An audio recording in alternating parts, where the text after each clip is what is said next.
Hello, everyone. Welcome to our College Savings Month webinar presented by Indiana529. I'm Mark Sir with Saving for College. Really thrilled to be joined by a great panel today, answer some of the most common questions about 529 plans, saving for college, and other educational expenses. So I'm really glad that you are all able to join us here today, whether you're live or watching the recording. So, of course, we will be sending the recording of this session to all of you in case you miss anything. It's going to be a really great session talking about, some of the most important topics, really unpacking qualified expenses, how to choose a 529 plan, all the way through to, how to engage other family members and loved ones, and withdrawing, in an effective way, make sure you take full advantage of all of that you have been saving. So before we really get into our intros of the panelists, I want to share a really exciting sweepstakes that our friends at the College Savings Plans Network are running here for College Savings Month. So it's called the This Is My Dream Job sweepstakes. And so basically all you have to do to enter is have your student age 17 or under and put together a piece of art in basically any medium you desire. And it would portray their dream job and include 529 somewhere in the art. So let me share kind of a link to this sweepstakes kind of landing page for you all so that you can kind of read about it and enter.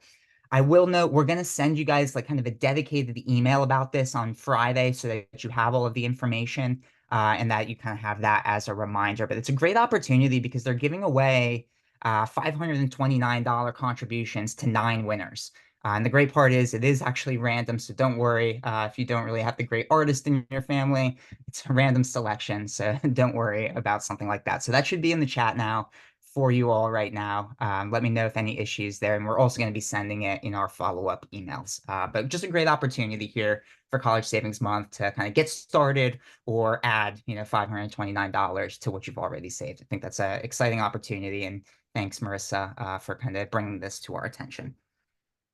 So I'd like to introduce our panelists now. I'd like to start with Patricia Roberts. She is the COO of Gift of College. She's also the author of a fantastic book, which is called Route 529, it's a Parent's Guide to Saving for College and Career Training with 529 plans. And she's been really generous to offer up to 5 copies of this book for free for anybody who's attended this webinar and wishes to kind of take it to the next level in their there's a great example of the book there from Patricia. It is a great book. I've read it myself. I know Marissa has as well. And it's a super easy read, really great guide for parents who are trying to kind of get some practical advice because Patricia has done it herself. And then we also have Marissa Rao. She's the executive director of the Indiana Education Savings Authority. So they oversee the administration of Indiana 529 plans, over 7.5 billion in assets, and she does a fantastic job with that state plan. So, Marissa, let me start here because for folks who maybe have joined our College Savings Month webinar in the past, they may be familiar with you, and they may have seen that the branding has changed a little bit here to Indiana 529. It used to be called the College Choice 529 plans. And now we've actually kind of seen this with a lot of different programs where they've kind of rebranded, and it really speaks to kind of how 529 plans have evolved over the last few years and where they're going. So I'd love for you to kind of start us off with a little bit of background around that. Absolutely, Mark, and thanks for having us today. You're spot on. So what we found, we were College Choice 529 for the longest time. I love having 529 in the name. I think it's super important to be able to find us. But what we found is, the qualified uses for 529s have expanded well beyond what we would traditionally think of four-year college.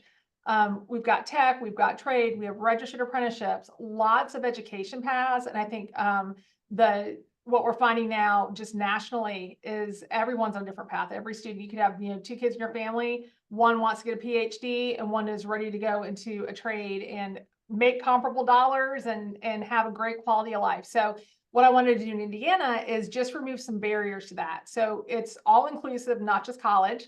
So we took it back to that. And then, for us in Indiana, we have an incredible tax credit. And I didn't want anyone confused about which plan they had to be in to get the credit. So we went ahead and put the name right in there, Indiana 529, for whatever your educational needs are. We're here to help you save. That's excellent, Marissa. Thank you so much for sharing that. We'll talk a little bit more about kind of those evolving qualified education expenses and kind of how the educational pathway has really changed over the last few years and will continue to evolve, as the economy changes. But let's start here with college. Now, I think a lot of folks do pretty well understand that for college tuition, it's a pretty straightforward process. I think for a lot of the 529 plans, you can even just have a direct payment to the school, right? So it's a pretty simple thing. But we get a lot of questions. Probably the most common question we get besides what is a 529 plan is how do I use that 529 plan for some of the other college expenses that are out there? It's not just tuition, obviously, right? You've got your room and board, whether that's on campus or off campus. Can I use that for off campus housing? Does it have to be in a dorm room? Can I be off of a meal plan? Can I use that at the grocery store? How do I use it at a grocery store? How can I possibly keep track of this for tax purposes? So this is a big question that I'd like to unpack a little bit, and we'll kind of go through some of the different expenses that are and are not qualified. Patricia, can you kick us off while I share with everybody how they can get access to your book in the chat? Oh, yes. And thank you for doing that. And I'm excited for those 5 winners. And I'm excited about Marissa's rebrand to Indiana529. Brilliant. So in terms of the question, are 529 plans only for tuition? The answer is no. These plans can be used for a wide range of higher education related expenses well beyond tuition. And I think at some point, Mark will be sharing in the chat a link that will help you to determine whether the school that you're considering is one of the many across the US and world that is an eligible institution. So while attending an eligible institution for post-secondary education, 529 plans can certainly be used for tuition. That tends to be one of the largest expenses that families encounter, but they can also be used for books and supplies, even computers, equipment necessary for the course of study, attendance at that institution and necessary for the course of study. Beyond that, another significant expense that families encounter are living and eating expenses, often called room and board. As long as your student is attending that eligible institution at least half time, those expenses are covered as well, room and board expenses. So we've got tuition, fees, room and board, books and supplies, even computers when required at these eligible institutions. Now that room and board, or the living and eating expense, as some would call it, is not only on campus. 529 plans can be used and often are used to cover living off campus as well. So what families need to do is take a look at the cost of attendance published for the school that your student is attending and make certain that you don't exceed that amount of money that the school has stated as the room and board portion of their costs. So you can use the 529 plan to cover up to the lesser of your actual expenses for living off campus or the stated cost of room and board as provided by the school. And many families do that. And sometimes, Marissa and I were talking before this call, living off campus is less expensive. So you're buying those groceries and you're covering your electric and heating costs perhaps, but it still comes to less than you may be paying on campus. So this is something for families to know. 529 plans cover many different expenses. And the key to what Patricia's talking about from a record keeping perspective is just print those pages off. When your student's enrolled and you look up that cost of attendance, hit print on that page, save it as PDF, print it out, put it in a folder so that you've got record later of where you're basing your numbers from, just like you would any receipt. So just make sure you're keeping good records. It doesn't have to be super deep and detailed and oh, it's so cumbersome. Just like when you make a purchase at Costco, you put that receipt in the folder in case you got to return later. You're just going to put that cost of attendance print or those invoices for whether it's the dorm, because maybe they require you to live in freshman year, but sophomore year, they want to get some roommates. You can make those decisions in real time, take a look at the cost of attendance, which is it's a term used at all the institutions, right? So you can just, pop that into the search bar and then put that in your folder. That's right. Excellent. And Mark, I did I did want to mention another covered expense for families with a special needs beneficiary, and that is a term that's used in the Internal Revenue Code with respect to 529. For that beneficiary, if there are special needs services required in connection with attending that eligible institution, those expenses could also be paid for by the 529 plan. Thank you very much for adding that, Patricia. I think that's really helpful for folks. I did want to mention for the audience, if you do have questions, if there are particular, especially now, this is usually a question where we get a lot in the Q&A box. So if you do have questions about if something is particularly a qualified expense or not, just drop it in that Q&A box here on Zoom, and we'll be able to answer those questions. Some of the popular ones that kind of come up are fraternity and sorority expenses. So the dues there are not a qualified expense, but very interestingly, the housing, right? And if there's meals included there, that is a qualified expense. So that's just kind of one to keep straight. Study abroad is another big question. So that's often just billed directly to the school. And so that in that case, it's just, a normal qualified expense through your eligible institution. There are, by the way, a number of foreign institutions, as long as it accepts federal financial aid in the United States, you can use your 529 funds there. So if you are studying abroad, not just for a semester or so, that's an option for you too. A little tip there, if you go to that eligible institutions tool that I shared in the chat, this is a question we get a lot. If you go under state, if you go to FC, that's foreign country. So you can see all of the overseas schools under there, which is an option. Now, some related questions like transportation. This is one that's often a question. This is unfortunately not a qualified expense, whether it's transportation to your study abroad or just transportation each semester between home and school. Health insurance, whether it's something that's required by the school or not, is not, or I should say, whether it's offered by the school or not, is not a qualified expense. Patricia, Marissa, any other ones that might trip folks up? Sports and activity fees are also not qualified expense, even though it might kind of come with your tuition payment. Yeah, I think the guideline there, Mark, is going to be that it needs to be for the education. And a lot of things, it's not education related. It has to be for the education required. And I think the underlining of the travel, that's one that we get that question all the time. Can you buy the car or pay for the parking pass or all those things? Transportation, while it seems logical that you need to get to where you're going, it's not part of the education expense. And then how do you make changes to that? These are all federal decisions. And so what we would encourage you to do is just, write your legislator on the federal level and ask for these things. That's how you get change. And it's true that it has been an evolving definition, over the past several years, starting with like computers. I'm not sure if we mentioned that has been added as a qualified expense when used in conjunction with college education.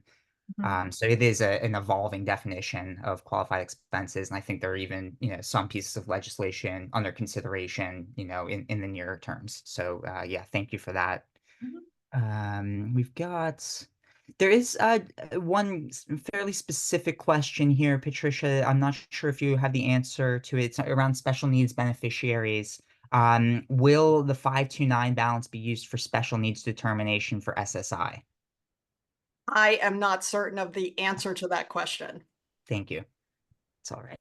Yeah. But I think we've covered the qualified expenses for the 529. Mark, I will say with respect to the 529 plan, it is owned by the account owner.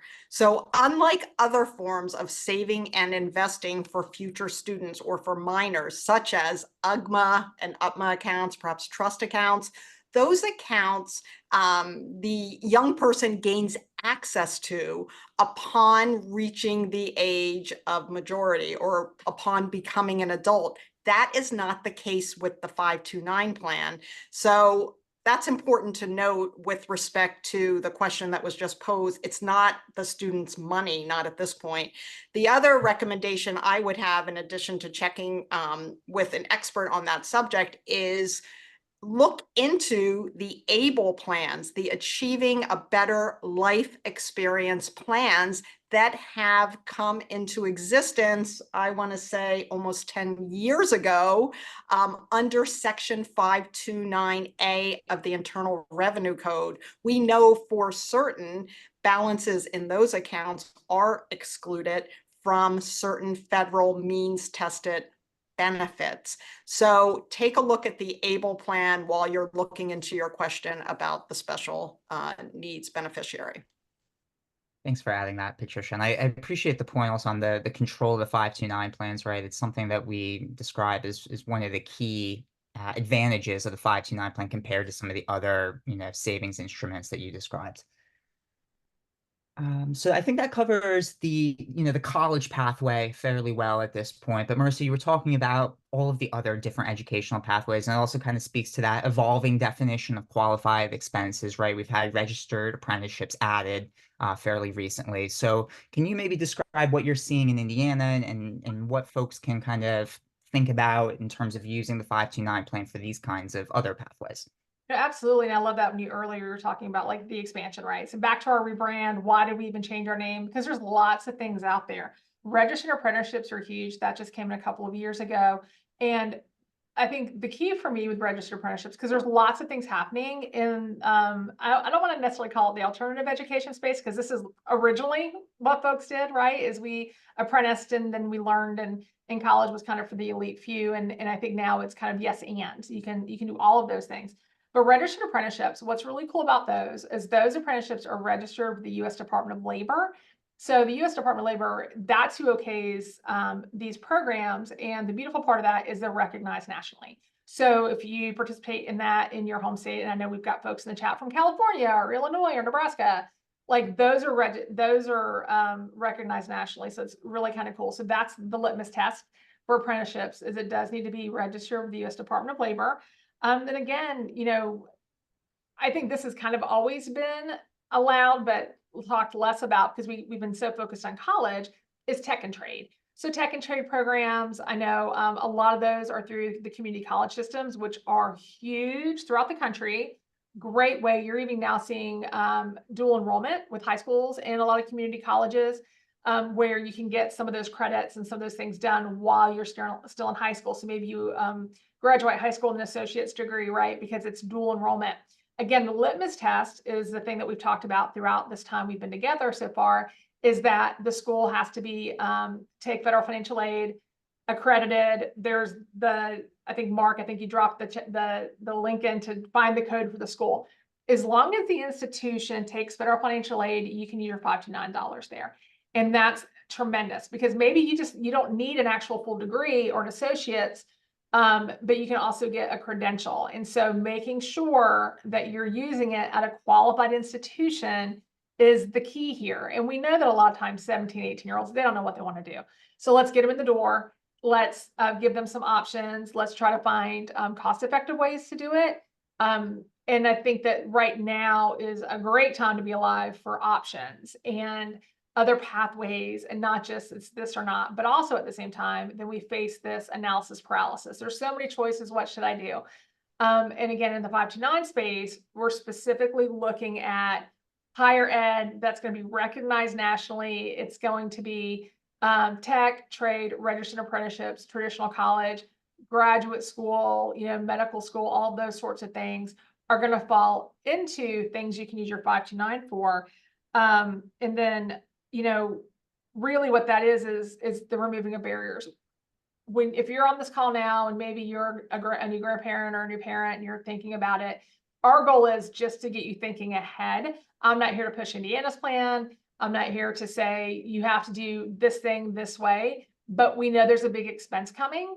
And just like if you were going to buy a house or buy a car, or really, you make a list before you go to the grocery store, you're going to want to just have a plan in place. And that's what the 529 industry does, is we're just one of the tools in the toolboxes to help you save for a wide variety of really great uses. That's a fantastic answer, Marissa. Thank you so much for that. There are some questions here in the Q&A, a kind of a related vein of like other ways of using 529 money around scholarships. And so I wanted to kind of clarify this point here around scholarships, also around admittance to a U.S. military academy. Obviously, there are then no educational expenses, associated. And so 529 plans do have a really great provision where you're able to take that money out then up to the amount of the scholarship without having to pay that 10% penalty that you otherwise would have if you used it for just a non-qualified withdrawal. And so you would, of course, have to pay your normal income taxes that you would have on the investment. That would, of course, then be deferred, though, until the end, which is, typically advantageous. But then, you would be able to avoid that 10% penalty that a lot of people have concern over, right? In terms of having leftover 529 money. Yeah, and Mark, I do want to underline there too. So we hear a lot about, oh, what happens? There's penalties, all these penalties, all these penalties. Y'all, the penalties are on the earnings. So take a breath. We're putting our dollars in after tax. You've already been taxed on those dollars. So if you are going to pay penalties or there's going to be state and federal income taxes, it's only going to be on the growth of dollars you would not have earned had you not invested. So that maybe will, calm folks down a little bit because it is. And I'm not a fan of penalties. I am not someone who pays fees. Ask my program manager. I'm not a fan of any of those things. But it literally is, any penalties or fees are on the earnings portion. So just the growth part of the dollars you have put in. And so my goal is to remove the fear of why people don't invest because the benefits are huge. Yes, there's risk in everything. And we'll get in later about, investment options and different choices that you have. But when you realize that any fees or penalties, it's not on the whole pot of dollars. It's just on the earnings portion. I think that kind of puts it in the spot it belongs in as far as what should we be concerned about. And again, to Mark's point, qualified. So taking out the dollars, if military academy, scholarship up to those dollar amounts, it's fantastic. You're not going to get penalized for saving. And that's huge. And that is really a big difference. Sorry, Patricia, but the difference between being penalized 10% on what you put in versus the earnings. And I think a lot of people do think it's that 10% on what you put in, and who wants to, be penalized on the money that they earned, right? And so that's totally understandable. And thank you for making that point. I'm sorry, Patricia, go ahead. Yeah, no worries. No, I just want to echo what Marissa said. First of all, again, reminder, the account owner is in control of this account at all times. So no matter what happens with the circumstances, with respect to the individual for whom you were saving and investing, you're in control. So yes, they've gotten a scholarship. You can take out the equivalent of that amount and it's your money. You had not been paying tax on it as it grew in value, as Marissa said, so fair enough. You'll pay tax on those earnings only. And with respect to that federal penalty, it is never owed. It is a 10% federal penalty on the earnings, but never owed in the case of scholarship, military attendance, right? Or death or disability, God forbid, of the beneficiary. So really, you're simply paying tax that you hadn't paid on the earnings only, and you can always get access to your money. The other thing you can do, Marissa talked about young people not really knowing what it is, what path they want to go on.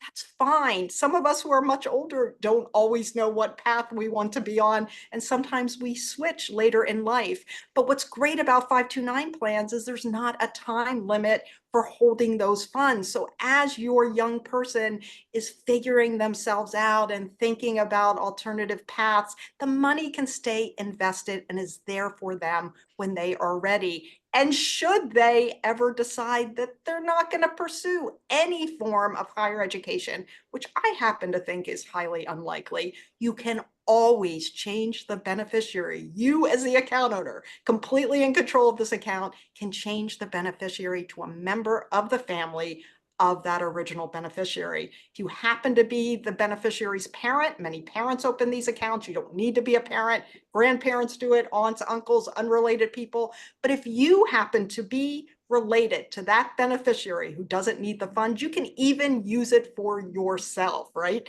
It could be a parent, grandparent, sibling, step sibling of that child, future child of that child. Your child doesn't need it, save it for a grandchild. You've got a ton of flexibility, as Marissa and Mark just discussed, and I just want to reiterate that for you.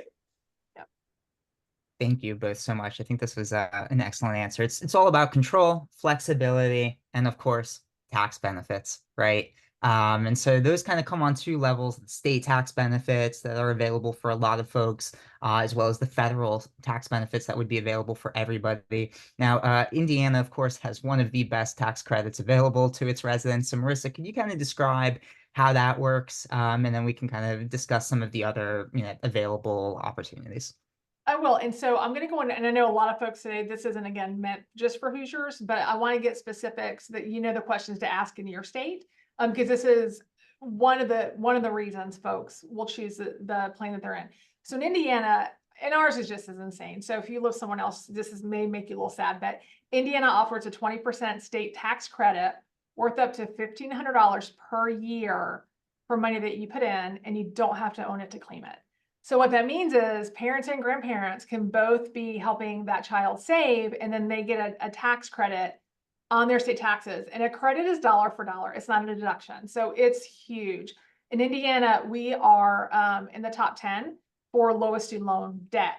And it's so important for us as Hoosiers thank you, Patricia, to make education affordable, to have the pathways that fit every student. And then we're going to financially incentivize you to save your own dollars so that you don't take out loans later. And so we're just fiscally conservative. It's how we roll. And so in Indiana, we have this great tax credit. Now, there are some things that, we don't allow for, there's extra little language with the credit. But the biggest thing to pay attention to is, what does your state offer? Mark, I think you all even have this map. I love the map. I'll go look at the map just to how are we doing? That shows what the deductions or credits are kind of worth. And ours is every year. And to Patricia's point from earlier, there's no time limit.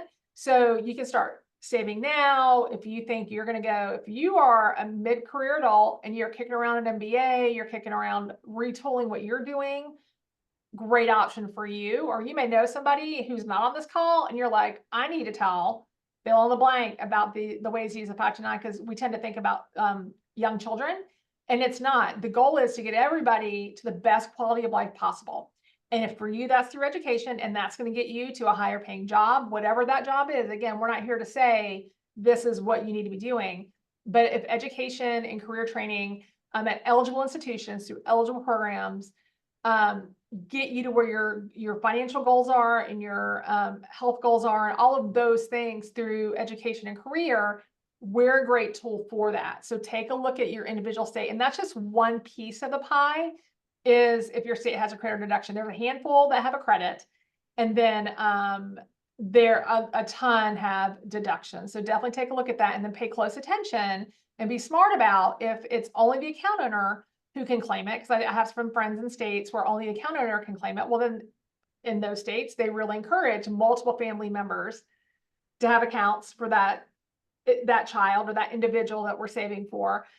Versus maybe the one and then everybody kicks in. So there's no wrong way to be generous. And the most important thing about saving is to do it. So if you're on the call and you're like, oh, but I want to maximize, I've got my decimal points, we're not trying to be that deep today. If you don't save $1, then you're not going to have $1 to use. And so yes, set those big goals, but let's just get those accounts open, which wherever you want to open them, I'll love you either, no matter where you're at. But let's make sure that we have a future with less student loan debt because we've saved for it.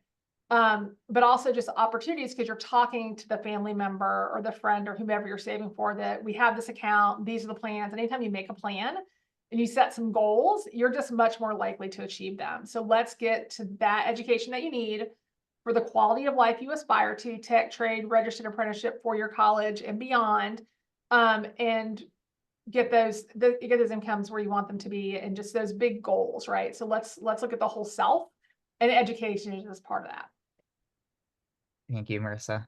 Anything you want to add on the state deductions, Patricia? I did share a link in the chat to the article, which includes that map, so everybody can go ahead and see what their state offers.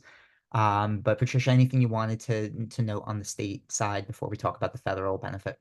Sure. And I loved Marissa's description of the very generous benefit in Indiana. What's important to know is that I believe it's 37 states now offer some type of tax incentive. May not be and wouldn't be the same as Marissa described for Indiana, but many states do incent their residents to save for higher education, and they do it by way of these annual state tax deductions and in some states credits. Now, most of the states or many of the states are offering that deduction or credit for investing in their home state plan. But there are 9 or so states that allow you to invest in any state's plan and still get the deduction or credit. So it's very important to always first take a look at your home state plan and see what that benefit is, as Marissa described, and understand it. And then look beyond that state if you feel it's appropriate to do so. You may be in a state that offers no state tax benefit, but that's okay too, because all the plans, all of the investments are benefiting from that very valuable tax deferred growth while the money's in the account and tax-free withdrawals when money comes out for eligible expenses. Everybody gets that. If you happen to be in one of these bonus states where you're getting something more, that's great too. The other thing to know is you can have accounts in more than one state. Many people go with their home state plan. Some go with the home state plan up to the value of the deduction, and then perhaps they open another plan as well. But you've got a tremendous amount of flexibility here, and these tax benefits are really valuable because less tax can mean more money for higher education. Yeah, I think that's ultimately the point, right? Is that if we're saving in a tax advantaged account as opposed to a normal high yield savings account or brokerage account, however, we want to invest it, that makes a huge difference at the end of the day when it's not being taxed for the next 15, 18 years. And that's just more money that you have available for the education and less money that's going to be borrowed for student debt. So it's really important to be, tax smart about what kind of a vehicle you're using to save for education. So you kind of touched a little bit on it here already, Patricia, but the next question somebody's going to ask is, okay, how do I choose my 529 plan? We've covered that there's great control, flexibility, tax benefits. I'm in, but now there are over 100 of them. How do I determine one? And while you're kind of discussing that, I'm going to bring up a little tool here that'll help folks out as they kind of go through that process. Absolutely. And this is a very important question because there are so many options and many, many good options for you to consider. So the way I look at it is there are 2 primary ways that individuals choose a 529 plan. Some, and actually the majority, go it alone. They find a wealth of information online through their state plan or through other tools such as savingforcollege.com, and they find a plan that seems appropriate for themselves and they open it directly.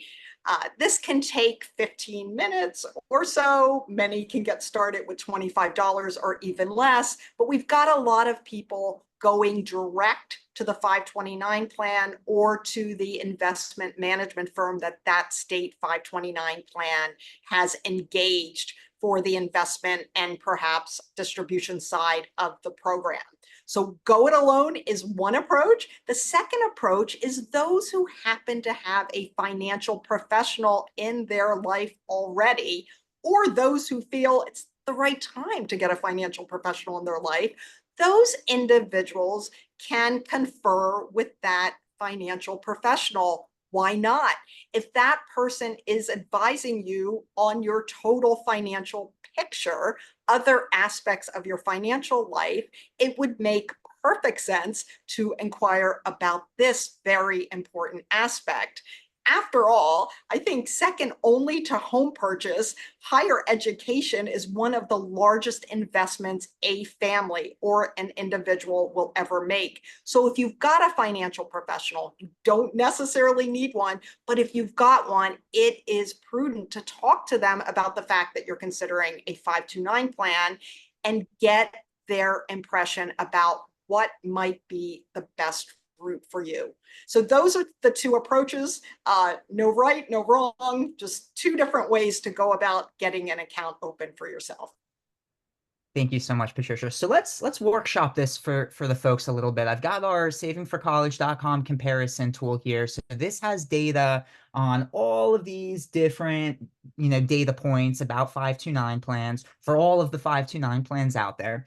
So as Patricia was kind of describing, we have direct sold savings programs, which you can open alone, typically online. And then you have advisor sold programs where you do have to work with a financial professional. So let's start by looking at the direct sold programs, right? The first thing I'd want to check off here is my state tax deduction or credit for contribution so that I could see what my state offers compared to others. And let me know, ladies, if you see anything you want to check off here. We're able to check off up to 3. I'd like to add the minimum contributions because I might like to know if I can get started with a very small amount or have like a small ongoing contribution. And then maybe we are curious about the fees. I think that's obviously, quite important. So maybe we're comparing the total asset-based expense ratio. Maybe I'm not, super familiar with investment products. And so it's nice to kind of look at this sort of a view here where we can browse all of the different plans, fees, and kind of get a sense of where we are. So this is really a fantastic tool. I did share the link in the chat, so please go select what's important to you, see what your state offers, see what other plans, have good benefits around what you're looking for. And that'll help you, make a decision, at least on the direct sold side. Otherwise, have a discussion with your financial advisor.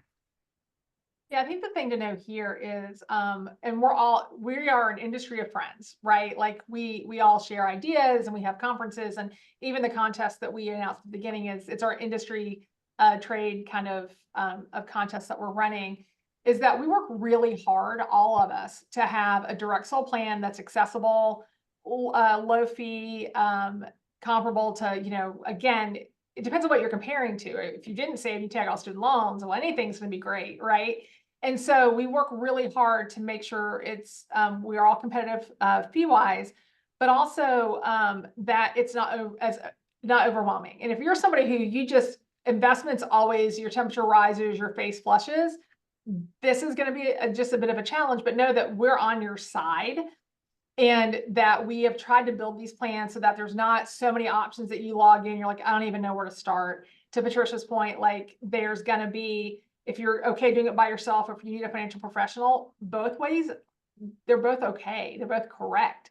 It's your money. You know best how you sleep at night. The point here is to save something. But the direct sold plans, just know, again, you're going to have a variety of options there. They are meant to be accessible by everyday people, not big time investors who day trade. That's just not the industry that we're in. And then one other thing I want to add about the how to choose a 529 plan is a big misnomer in our industry is that you have to use the money at a school in the state in which you have the plan. So if you are in New York or Indiana or Nebraska, like you can only use it at state schools. And just want to remind everybody again, like maybe somebody says that to you offhand because they just don't know. Like you're going to find, just like when you buy a car, everybody in your life is going to have an opinion, or when you have a kid, everybody's going to have an opinion.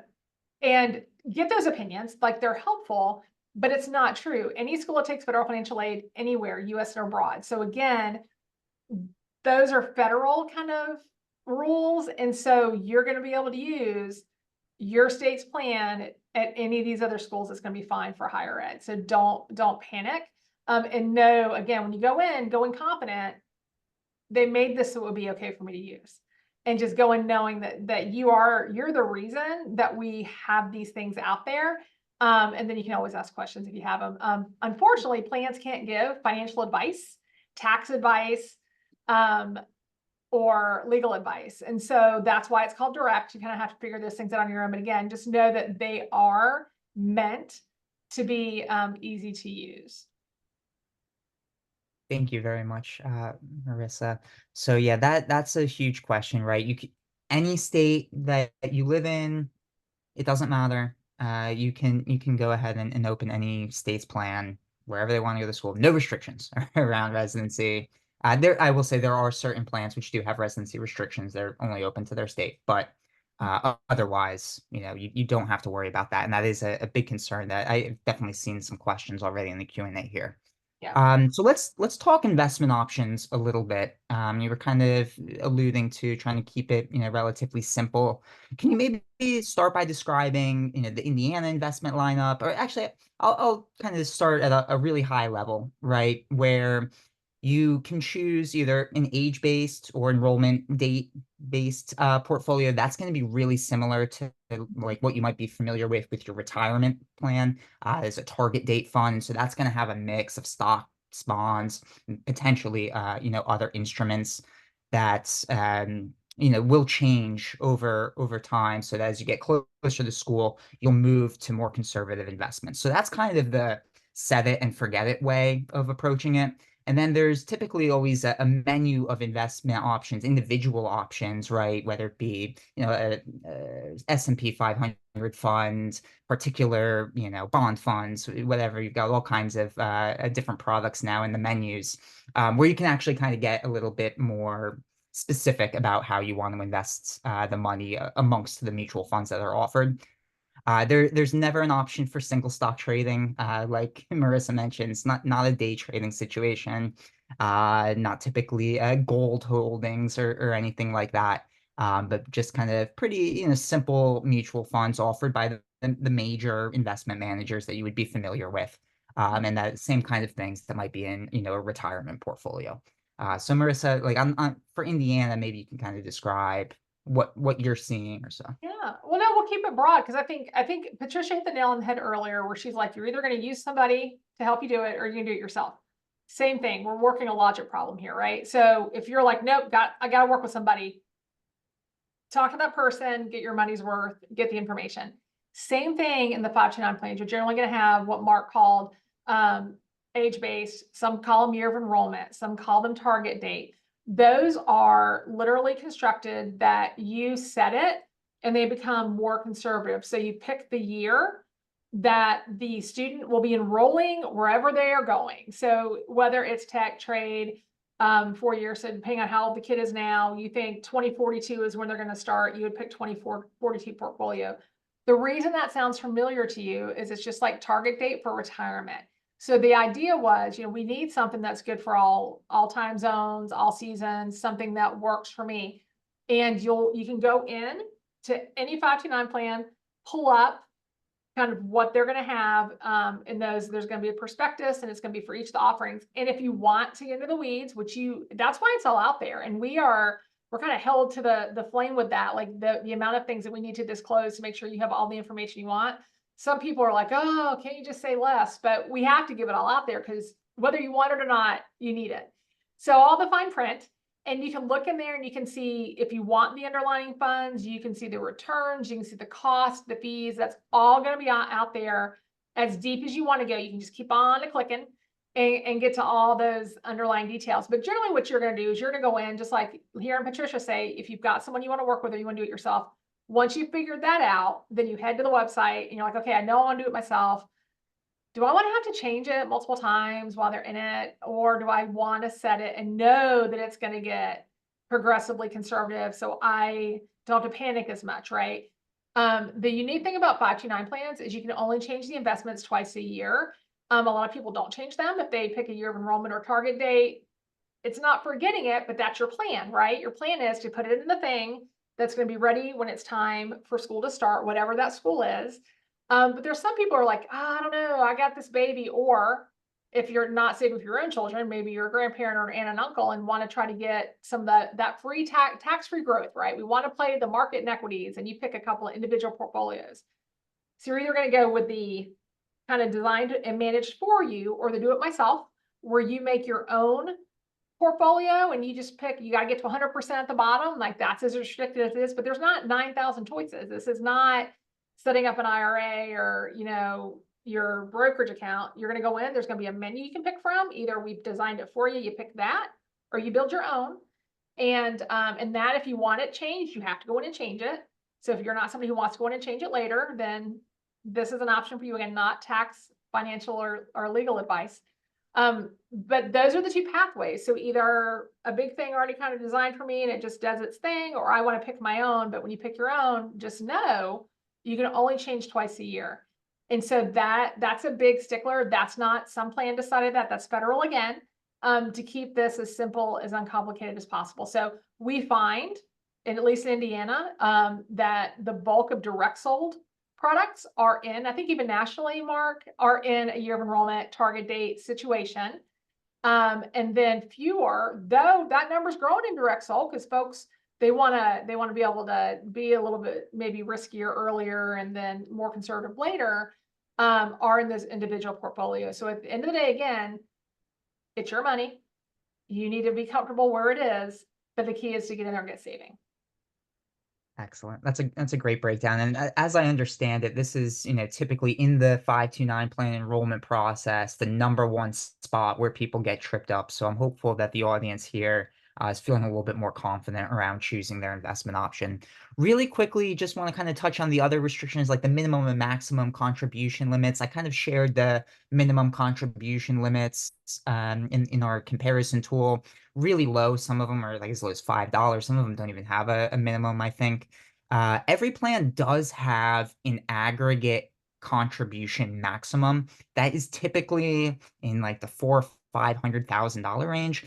So you don't generally have to worry about hitting that constraint.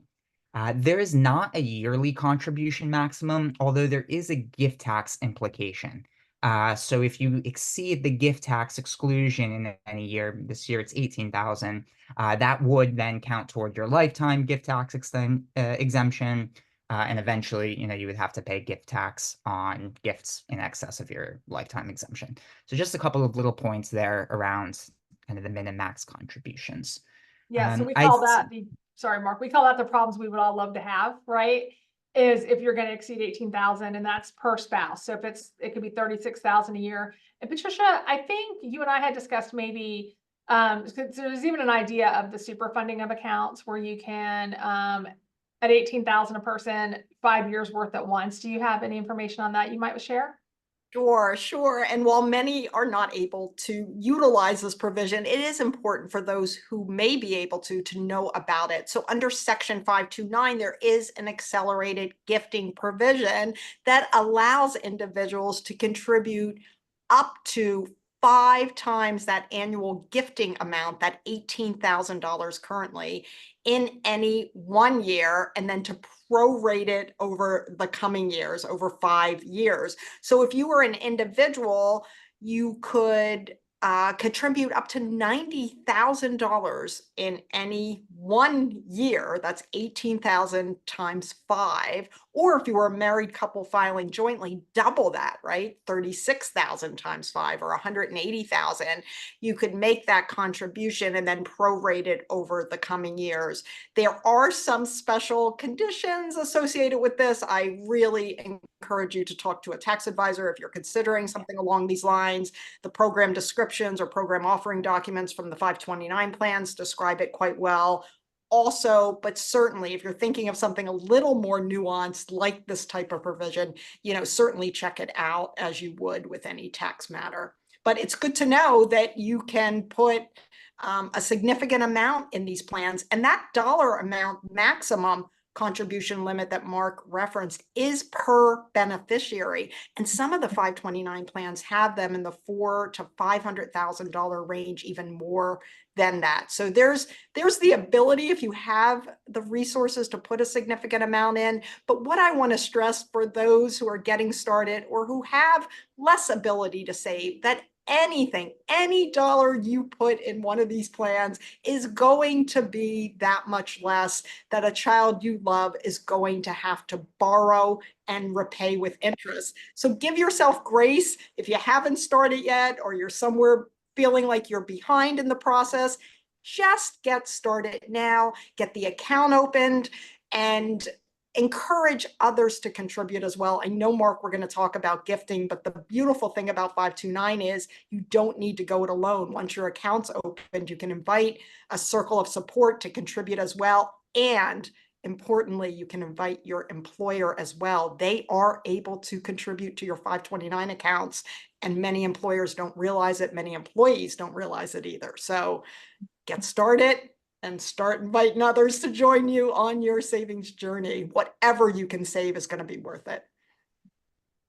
Yeah, I think that leads us kind of perfectly into our next question here around grandparents, other loved ones, contributing, opening 529 plans. There were at least two questions, I think, already from grandparents asking about the impact on financial aid. So I want to clear that up straight away because it was a complication around 529 plans owned by grandparents where there were complications around financial aid. No longer the case with the simplified FAFSA. So any third-party assistance for the student, whether it be from a grandparent, an aunt or uncle, another loved one, that is not considered at all anymore on the FAFSA. So that is a big win for loved ones who want to own 529 plans and not have to just contribute to a 529 plan owned by the parent. Marissa, I'm sure you've got also a lot to add here on engaging other loved ones, in the process. Yeah, well, and I mean, I'm a Nana, so it's important to me as a grandparent to be saving. I think that a couple of things is like, again, removing barriers. So the fact that an outside third party owned is not going to impact that loved ones, but the access to financial aid is huge. I think the second part of that, so impact and then control, and we've mentioned this several times, Patricia and I have throughout our time together so far, is that the person who opens the account controls the account. And so, depending on, where you live and what the tax implications are, again, you're going to check your home state's plan just to see what the options are for you in state as part of your decision process. Is that the grandparent or the aunt and uncle? I actually have 3 accounts for my nieces, and then I have an account for the grandbaby.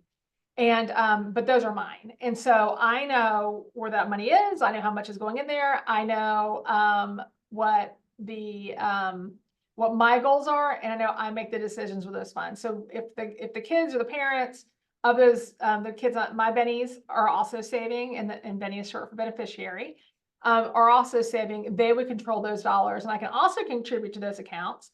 And then what happens, back to the question again, like this is the win the lottery kind of thing, is that the maximum account, like all those accounts can exceed the state maximum for that child. But again, like we would love to have an oversaving problem. But really, at the end of the day, the more people you have saving, because it does take a village, the less it's gonna, not the less, the more it's just gonna help the student. We wanna always focus on the more versus the less. And then one beautiful thing is almost all, and Mark, you'll have to fact check me on this, if not almost all, if not all, 529 plans have a gifting platform. So the ability to send out a code on a birthday via either an app or an email or a mail coupon.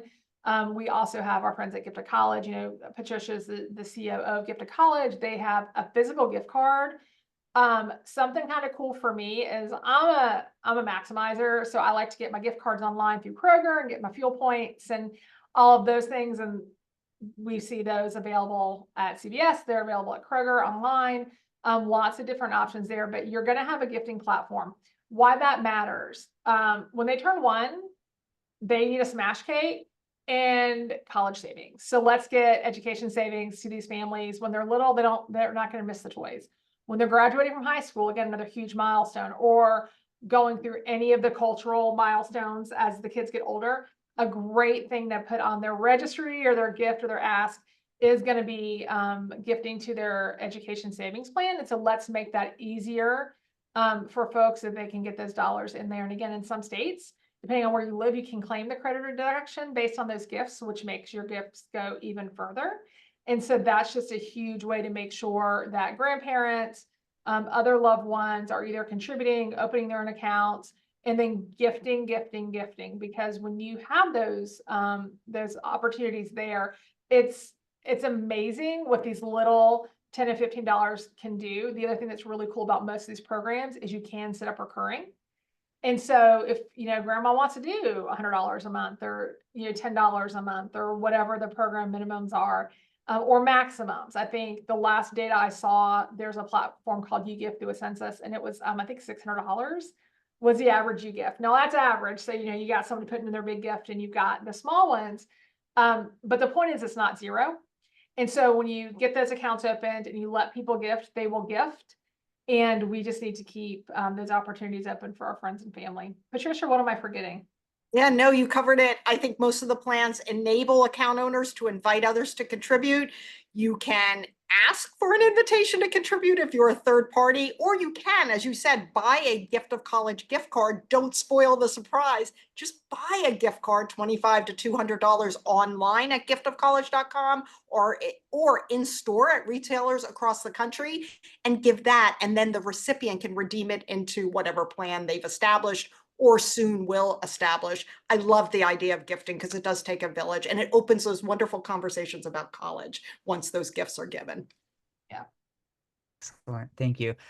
Patricia, I have one question from the audience that it's a sad question, but I think it's important to cover. And it's, what happens if the 529 account owner dies? Yeah, Marissa can probably address this as well, but most 529 plans strongly suggest that you set up a successor account owner for that 529 plan. So that person would step into the shoes of the 529 account owner upon the death of the beneficiary. Marissa, I don't know if you have more experience beyond that. We actually recently, we've had a couple, unfortunately, but that is, as our plans get older, that's a natural thing that's going to happen. And so typically the process is going to be whoever's named as the successor owner is going to need to open a new account, and those funds are transferred in, or maybe they take over that account, depends on the plan. Those account numbers might change. So if you do have people gifting, you want to make sure that you're doing that communication. But at the end of the day, those dollars are still there. There's no time limit for them, right? And so we can get those transferred. It's easiest if there's a successor owner on that account. You'll get those emails. You'll be asked to do that when you set it up. Just someone to take it over, and then those dollars can be used. So I can't obviously speak to the tax consequences in your state. You'll want to talk to someone about that, but absolutely, those funds can go to the successor owner. They do not go to the beneficiary. Like it becomes either part of the estate. I want to be careful with tax advice, but some people might think, oh, well, obviously Jeannie will start getting those dollars. And that's not the case, because this is an investment and there's an account owner and there needs to be a successor. Yeah, and that was actually kind of the vein of the question, was around whether it goes to the beneficiary. So thanks for covering that also, Marissa. Yeah. Really quickly, we only have a few more minutes here, but I just want to kind of touch on the concept of older children using 529 plans.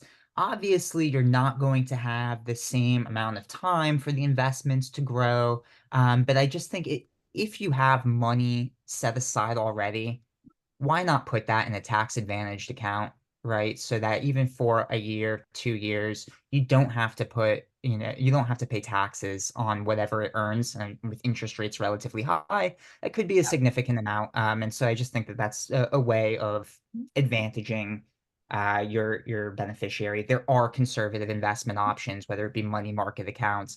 A lot of 529 plans offer even FDIC insured options. So there are, conservative options available to you. There are. And Mark, something I want to say is, again, like level set, and are we thinking about this the right way? You probably have longer than you think you have. So if you have a sophomore in high school, like, oh, I only have 2 years to save. Well, no, you've got 6, because you've got the 2 years that they're in school and finishing up high school, and you've got the 4 years of college, because you can still be putting money in their senior year of college and taking those distributions in that same year, to Mark's point, taking advantage of it, even if it's a stable value or an FDIC insured savings account, that little bit of growth, depending on what the interest rates are. But you also, those dollars are tucked away specifically for education, so you're not going to accidentally spend them on the family vacation. But just keep in mind of how long you actually have. So you will have until they're done. If they're going to go to graduate school, that buys you 2 more years. So you may be sitting on, again, a high school student or middle school student thinking, oh, woe is me, I only have a couple of years. Don't forget to count the time they're actually in school that you could still be contributing. It's an excellent point. Thank you so much for that, Marissa. So last question, kind of going back to our beginning, right, where we were talking about all the qualified expenses that we could use in the future, right? Now we're here. Now it's time to withdraw from our 529 plan. The timing does matter. I'll tell you guys that right away. Patricia, how do families plan for this momentous occasion in a way that'll allow them to, you know, maximize the benefits of what they've been doing for the last 20 years? Right. First of all, I would say congratulations at this point. You've got money to withdraw. I do strongly suggest that in advance of your needing that money, and a bit in advance, actually, do a little research with the plan you're in and give yourself adequate time to get that money out of the plan. Plans vary in terms of how they distribute funds along the lines of they could send a check directly to you, the account owner, a check to the beneficiary, a check to the school. Perhaps they can do a bank transfer to you, or maybe in some cases, even a bank transfer to the school. There's one plan that I know of that has a special disbursement card, which is helpful, onto which the funds could go, and you could send the child off to college for incidental and other expenses. But you need to know what your plan offers and how to go about getting your money, because the last thing you want is not to have access to it when you need it. The other thing you should know is you've got to save your receipts for any expense that you're using this money for in the event you're audited. And you will receive a 1099-Q at the start of the following year of having taken money out of your account. And the rule set is you're to use the money that you've withdrawn in the year in which you've withdrawn it. So you've got to be precise about what you're withdrawing and when you're expending those dollars. But definitely check with your plan and get yourself ready for this important time, because you want to make sure it goes smoothly. Marissa, what can you add? I would just underline exactly what you said. That the key takeaway in this section is you need to take the money out in the same calendar year in which you got the expense. So January, December, not academic year. If you're paying for, you got a housing bill for February, you need to pay it in February, or get those dollars out in that same calendar year, because once the calendar flips and you're in January, you've missed the tax-free distribution for those year's expenses. So get it all done in the same calendar year. Be very careful about when you receive a bill and when it's due and what the actual academic year is. Just make sure your calendar lines up and you're taking money out in the right calendar year, because that might trip folks up. Yeah, and the last thing I would add, I know we're at time, is if you happen to have the privilege of knowing others have established a 529 account for that particular beneficiary, talk to them and figure out who's withdrawing money for what. There could be a good strategy that you could put in place that grandma's paying for this and you're paying for that, but you need to talk to the individual so you're not taking out money for the same expenses from various accounts. So definitely communications is in order, and definitely celebration, because you've done something great at that point. Well, Patricia, Marissa, thank you so very much for joining me. This has been a fantastic session. I really hope that our attendees have benefited from it. Thank you all for joining us. This is really, you know, how you make a better future, you know, for your children and your grandchildren. So you've really done something fantastic just by joining us. If you want to learn more, like I mentioned, just write to me, marc@savingforcollege.com.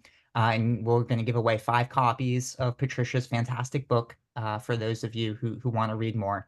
And then we will also share more details around that CSPN sweepstakes. Make sure you enter that, have a chance at those $529. Thank you all so much. Happy College Savings Month.